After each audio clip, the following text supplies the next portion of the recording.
안녕하십니까. 이현종 기자의 분기탱천입니다.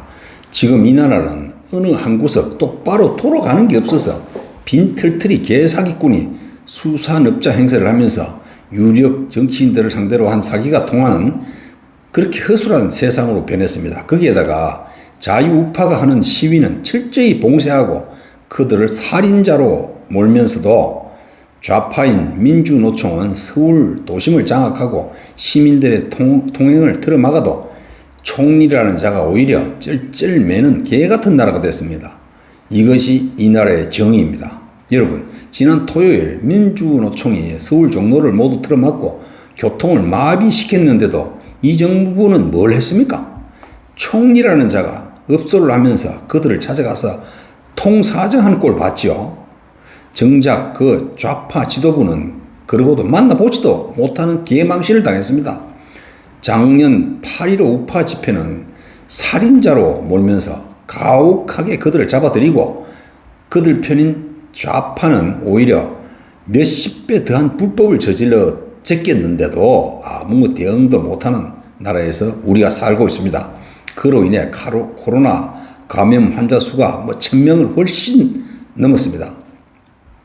농민 문재인은 여론이 나빠지니까 며칠이 지나서야 마지못해서 책임을 묻겠다고만 했습니다. 누구에게 책임을 물을 것인지도 밝히지 않았습니다. 틀림없이 이 사건은 용두사미로 끝나고 아마 한 놈도 잡아넣지도 못할 겁니다. 민노총이 얼마나 간이 커졌고 문재인 자체를 우습게 보는데 정부 헛소리가 공간이 통하겠습니까? 이 마당에 청와대는 우리나라가 갑자기 유엔에서 회원국 만장일치로 선진국으로 분류했다는 황당한 주장을 해서 국민들이 분기탱천하고 있습니다. 농민 문재인이가 있는 청와대는 유엔 산하단체인 무역개발회의에서 분담금을 더 걷기 위해서 선진국이 포함된 31개국 그룹으로 우리나라를 분류한 것을 두고 마치 유엔 총회에서 결의한 것처럼 국민들을 호도했습니다. 우리는 이미 지난 96년에 OECD에 가입했습니다. 또 G20 회원국이고 이미 세계 10위권 경제 대국입니다. 그런데 왜 갑자기 이제야 선진국이 됐다는 겁니까? 이런 것까지도 이 정부 들어서 그렇게 된 것처럼 그렇게 위장하고 있습니다. 백범 김구 선생은 일찍이 우리나라를 다른 모든 것을 떠나서 문화 선진국이 되는 것이 소원이요 가장 중요하고 필요하다고 했습니다. 국민 소득이 많다고 선진국 대우를 받습니까? 그렇게 분류한다면 석유 많이 나는 중동 모든 나라는 선진국 대우를 받아야 됩니다. 그런데 어느 나라에서 중동 석유 부국을 선진국으로 봅니까? 바로 문화와 정치 수준, 도덕성, 국민 의식이 못 미치니까 선진국 대접을 못 받는 겁니다. 우리나라가 의식이나 문화, 정치 수준, 도덕성이 선진국 대우를 받을 수 있는 단계입니까? 특히 개보다도 못한 김정은이를 추종하는 인권 인식 수준이 그렇게 됩니까? 이런 헛소리에 우라가 치밀어 오릅니다.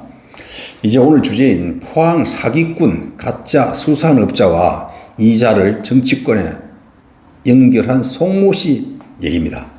포항 사기꾼 때문에 제 고향이기도 한 김천이 전국적으로 또 거론되고 있습니다. 지난 4월에는 지역 국회의원이 폭행으로 유명해졌는데 이번엔 택도 아닌 허접한 사기꾼 한 놈에게 놀아난 송 씨 때문에 김천이 부각되고 있습니다. 이 사기꾼 김태우의 행각은 허접하기 짝이 없습니다. 그런데도 그 송모 씨로 인해서 이놈이 정치권으로 발을 뻗쳤습니다.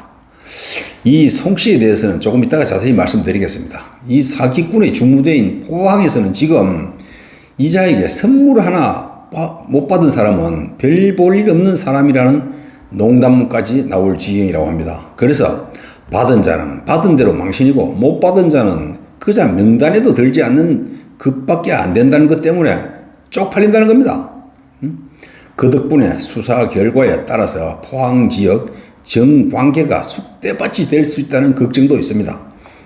이자가 관계한 사람은 무슨 일만 생기면 곧잘 등장하는 단골 박지훈이를 비롯해서 홍준표, 주호영이 등 많은 정치인들 이름이 나오고 있습니다. 따라서 정치인들이 큰 상처를 입을 수 있고 관련된 언론인들도 기자 생명이 끝나게 생겼습니다. 특히 윤석열이와 코드가 맞는 것으로 평가되는 조선일보가 유탄을 맡고 있는 것 같습니다. 의도적인지 어떤지는 모르지만 지금 거명되는 언론인들이 모두 조선일보와 관련되어 있습니다. 최초 문제를 야기시키는데 일조한 송 씨는 월간조선 출신이고 그 외에 거명되는 언론인 대부분 조선일보 관련입니다. 그렇지 않아도 좌파들에게 찍힌 조선일보가 상당한 위기인 것 같습니다. 이 나라가 비정상으로 가고 있다는 것은 알지만 더 이해할 수 없는 것은 사기꾼에게 너무 관대하다는 겁니다. 이 사회를 가장 어렵게 만드는 것이 사기꾼입니다. 그런 서민을 못 살게 만드는 사기꾼을 특별 사면시켰습니다.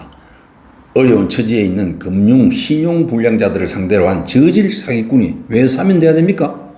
사기꾼으로 인해서 가정이 파탄나고 회사가 망하는 일이 비일비재한데 그런 피해자들에게 아무런 보상도 하지 않은 놈을 사면시켰습니다. 공교롭게도 그놈 집에서는 진짜인지 가짜인지 모르지만 청와대에서 보낸 것으로 짐작할 수 있는 용품이 있고 문재인 편지까지 발견됐습니다. 반드시 사적인 영향력을 행사해서 사면시킨 놈이 있다고 봐야 합니다. 이놈을 잡아내야 됩니다. 지금 한간에는 김천시에서 국회의원 예비 후보로 등록한 바 있는 월간조선 출신 송 씨에 대해서 말이 많습니다. 송 씨는 부산대를 졸업하고 지금은 폐간된 부산매일 기자로 언론계에 들어왔습니다. 그 뒤에 이 신문이 폐간하면서 월간조선으로 옮겼습니다. 그자의 가족사항을 비롯한 사생활은 상당히 모든 게 베일에 쌓여 있습니다. 어떤 사람은 김무성 전 대표 특보를 지냈다고도 합니다만 확인된 것 아닙니다. 그는 지난 2008년 총선에서 예비 후보로 등록한 바 있고 그 뒤에 2016년 총선에서도 예비 후보 등록을 한 바 있습니다.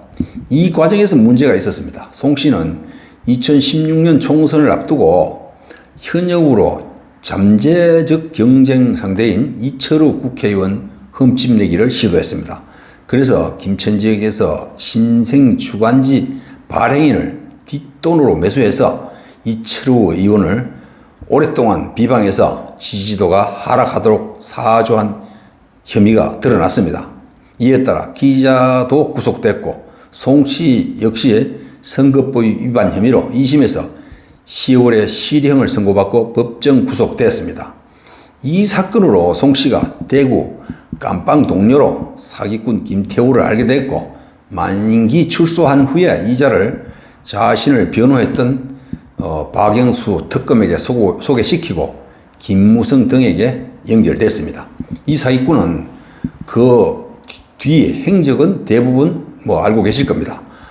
김무성 친형님에게서 86억, 최초 소개자인 송 씨에게서 17억 원 등 모두 116억 원을 사기쳐서 초호화 생활을 했다는 것은 모두 알려진 사실입니다. 그런데 언론에서는 이 송 씨가 사소한 선거법 위반으로 복역했다고 합니다만은 단순 선거법이 아닙니다. 상대를 비방하기 위해서 돈을 주고 사주한 상당히 죄질이 나쁘고 비열한 행위였다고 볼 수 있습니다.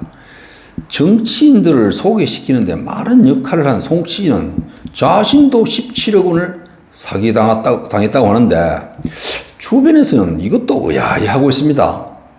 그 사람이 그렇게 사기당할 만한 재력이 없을 것이라는 추측이 대부분입니다.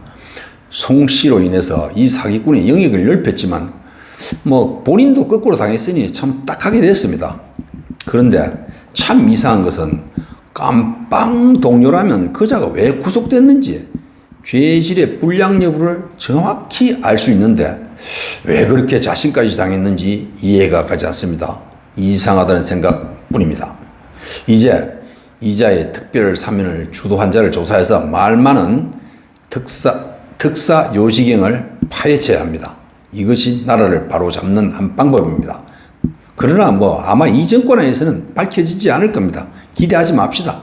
사람은 생긴 대로 논다는 말이 있습니다. 은행을 보면 압니다. 포항이라는 좁은 바닥에서 한 번만 그자에 대해서 점검을 했다면 그놈이 사기꾼이라는 것을 10분 내로 파악할 수 있었을 텐데 하는 생각을 지울 수 없습니다. 자, 잘 나간다고 고개 지켜들고 사는 정치인 등이 생각보다 참으로 허술합니다. 한심합니다.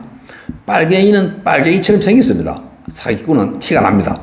주변에 지저분한 놈은 우리 스스로 멀리해야 합니다.